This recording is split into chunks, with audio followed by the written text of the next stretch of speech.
Welcome to Lakshmi அம்மா kitchen. இன்றைக்கி நம்ம பார்க்க போகிற ரெசிபி என்னங்கன்னா மைசூர் பருப்பு வச்சு தாங்க ஒரு டால் பண்ண போகிறோம். நம்ம இது மைசூர் கீ தால் தாங்க. இந்த மைசூர் பருப்பு வச்சு பண்ண போகிறோங்க. அதனால தான் அதுக்கு மைசூர் கீ தால்னு பேர்.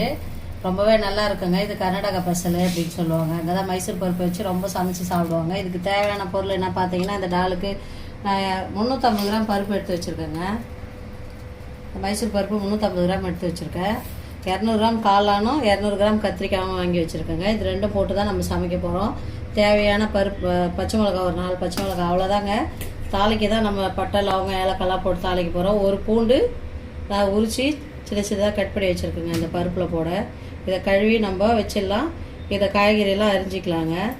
கழுவின தண்ணியில் இந்த காளான் போட்டு நீங்கள் கொஞ்சம் நேரம் வச்சிருந்து எடுத்திங்கன்னா க்ளீனாக நல்லா ஃப்ரெஷ்ஷாக இருக்குங்க. ஒரு 5 நிமிஷம் அப்படியே வச்சிருந்து க்ளீனாகிடும். கத்திரிக்காயும் நம்ம அது மாதிரி இந்த தண்ணியில் போட்டு தான் வைக்க போகிறோம். ஒரு 5 நிமிஷம் கழிச்சு பார்த்திங்கன்னா நல்லா வெள்ளையாக இருக்குங்க. இது ஃப்ரெஷ்ஷாக இருக்கும். அதுக்கப்புறம் வேறு தண்ணியில் நம்ம நார்மல் தண்ணியில் கழுவி அரிஞ்சிக்கலாங்க. பருப்பை நல்லா கழுவி நான் மஞ்சத்தூள் பூண்டு போட்டு வைக்க போகிறேன். காட்டுறேங்க கழுவிட்டு. இந்த மைசூர் கீ தால் வந்து எல்லா கூடவும் நீங்கள் சாப்பிட்லாங்க. ரைஸ் கூட, சப்பாத்தி கூட, தோசை, இட்லி கூட, எல்லாத்துக்கும் நம்ம ஒன்று செஞ்சிட்டோம்னா எல்லாத்துக்கூடையும் சாப்பிட்லாங்க. இது ரொம்பவே டேஸ்ட்டாக இருக்கும். காளான் கத்திரிக்காய் போட்டு சமைக்கிறதுனால நான் அந்த பூண்டை, ஒரு பூண்டு உரிச்சு வச்சிருந்த பூண்டை போட்டு மஞ்சத்தூள் போட்டு இதை வேக வச்சிடலாங்க. வேகிறதுக்குள்ளே நம்ம அந்த காயெல்லாம் கட் பண்ணிக்கலாங்க. ரொம்ப சிம்பிளுங்க, செய்கிறது ஈஸியாக கூட. இது டக்குன்னு செஞ்சிடலாம். பசங்களுக்கு ஸ்கூல் ஆரம்பிச்சாச்சு. லஞ்சு காலைல டக்குன்னு பண்ணக்கூடிய ஒரு ரெசிபி தாங்க இது. தண்ணி பத்தாது, இன்னும் கொஞ்சம் தண்ணி ஊற்றணும். இது அந்த மைசூர் பருப்பு தோரம் பருப்போட சீக்கிரம் வந்துடுங்க. இது நம்ம காய் கட் பண்ணுறதுக்குள்ளே ரொம்ப டேஸ்ட்டாகவும் இருக்கும். இது பார்க்கலாம் வாங்க. கத்திரிக்காய் பாருங்கள், பொடிசாக அரிஞ்சு நான் அந்த அரிசி கழுவுற தண்ணியில் தாங்க போட்டு வச்சுருக்கேன். கலர் மாறாமல் இருக்கும். இப்போ காளானும் பாருங்கள், ஓரளவுக்கு நமக்கு நல்லா க்ளீனாக இருக்குங்க. அந்த தண்ணி பாருங்கள் எவ்வளோ வந்துருக்கு பாருங்கள், க்ளீனாக இருக்கும். இதுக்கப்புறம் நம்ம எடுத்துகிட்டு ஒரு 5 நிமிஷம் போட்டு வச்சுருந்து எடுத்துகிட்டு நல்ல தண்ணியில் அலசி இதை கட் பண்ணிக்கலாங்க. நல்லா மலர்ந்து வெந்துச்சு பாருங்கள். மைசூர் பருப்பு உடனே வெந்துடுங்க.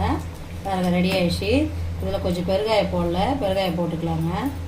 அவ்வளோதாங்க. அரிஞ்சு வச்சுருக்க கத்திரிக்காய் நான் வேறு தண்ணியில் மாற்றிட்டேன். அந்த தண்ணியிலேருந்து வேறு தண்ணியில் எடுத்து அலசி இதில் போட்டுடலாங்க.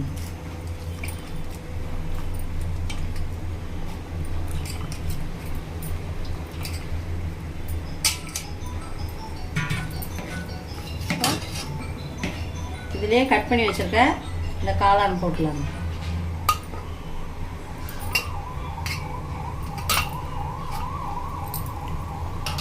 ரெண்டுமே கத்திரிக்காயும் காளானும் நமக்கு உடனே வந்துடுங்க. பச்சை மிளகா போட்டு பட்டை லவங்கம் சோம்புலாம் போட்டு ஒரு தாளிப்பு போட போகிறோங்க. இதுக்கு வெங்காயம், தக்காளி, இஞ்சி பூண்டு பேஸ்ட் எதுவுமே இல்லைங்க. இந்த மைசூர் கீ தாலுக்கு ரொம்பவே டேஸ்ட்டாக இருக்கும். நீங்கள் எல்லாத்துக்கூடையும் வச்சு சாப்பிட்லாம். ஒரு 5 நிமிஷம் வந்தால் போதுங்க, வேகட்டும். நம்ம தாளிச்சிடலாம். போட்ட காளான் கத்திரிக்காயெலாம் நல்லா வெந்துருச்சுங்க 5 நிமிஷத்தில். இதுக்கப்புறம் நம்ம இதை தாளிக்க போகிறோம். தாளிக்க இந்த பக்கம் நான்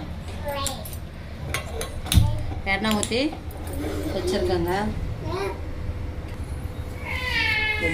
சோம்பு 1 ஸ்பூனு, சீரகம் 1 ஸ்பூனு, கடுகு, சோம்பு, சீரகம் 3 போட்டிருக்கேங்க.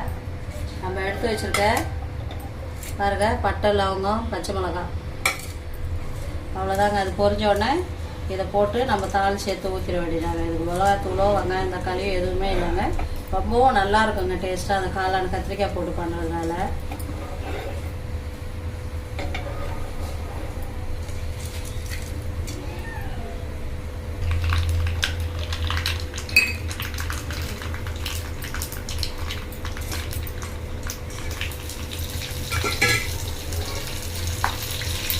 சும்மா பச்சை மிளகாய் 2ஆக உடச்சிதாக போட்டிருக்கேன்.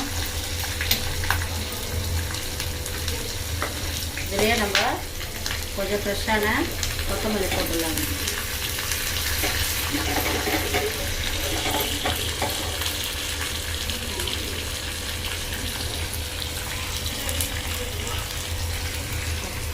அவ்வளோதாங்க.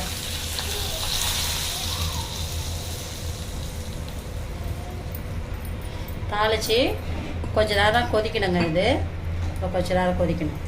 தாளித்து விட்டு தேவையான உப்பு போட்டிருக்கோங்க. உப்பு பார்த்து நீங்கள் உப்பு போட்டுக்கோங்க. கொஞ்ச நேரம் கொதிச்சுலாம் பார்க்கலாம். இப்போ கொஞ்ச நேரம் தாளிச்சு விட்டோட அந்த வாசனைலாம் அந்த காரம் அந்த மிளகாவில் இருக்க காரெல்லாம் இறங்கிடும். ஃப்ரெஷ்ஷான கருவேப்பிலையும் போட்டுலாங்க. ஒரு 5 நிமிஷம் கொதிச்சா போதுங்க. கொஞ்சம் இன்னும் கொஞ்சம் திக்காக வரணும், அவ்வளோதான். அந்த டால்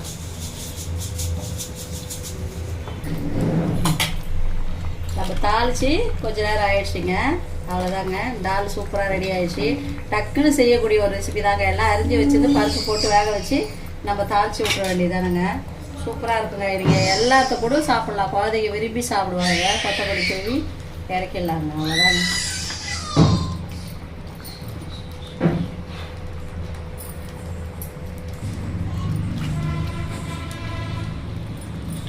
அவ்வளோதாங்க, இந்த மைசூர் கீ தால் ரெடிங்க. சூப்பராக இருக்குங்க. எல்லாத்துக்கும் கூட வச்சு நீங்கள் சாப்பிட்லாம், டக்குன்னு செஞ்சிடலாங்க. நீங்கள் எந்த இதில் காளான் போட்டு பண்ணுங்கள், வேறு ஏதாவது காய்கறி சேர்க்கணுன்னாலும் சேர்த்துக்குங்க, உங்கள் விருப்பம் தான். ரொம்பவே நல்லா இருக்குங்க. ட்ரை பண்ணி பாருங்கள். இந்த வீடியோ பிடிச்சிருந்தா லைக் பண்ணுங்கள், கமெண்ட் பண்ணுங்கள், ஷேர் பண்ணுங்கள். லட்சுமி அம்மா கிச்சனுக்கு சப்போர்ட் பண்ணுங்கள். மறக்காமல் சப்ஸ்கிரைப் பண்ணுங்கள். தேங்க்யூ.